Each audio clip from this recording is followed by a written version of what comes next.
Hello everyone, today in this video we will discuss how to fix no notification sound on Infinix Note 60.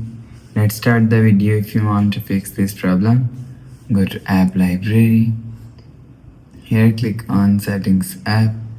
Now in setting, scroll down and click on sound and vibration. After click on sound and vibration, click on do not disturb. After click on do not disturb, if you want to fix this problem, so turn off do not disturb. After turn off do not disturb, go back to home screen. You will see your problem is solved. But if it not solved, if you want to fix this problem, so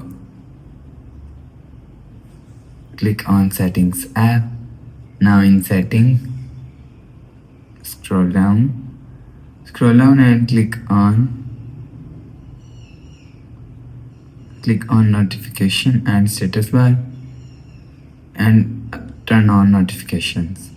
After turn on notifications, go back to home screen. You will see your problem is solved.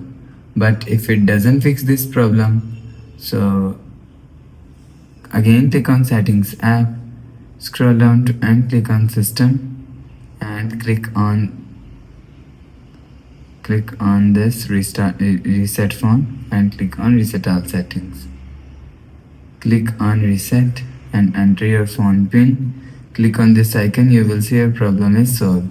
But if it doesn't fix this problem, so last solution is software update. Click on settings app and click on my phone and you will check your software update is latest. If it's not latest, update your software latest. After update software latest, go back to home screen. You will see your problem is solved. So that's how you can fix notification sound on Infinix Note 60. If you like the video, please subscribe. Thanks for watching.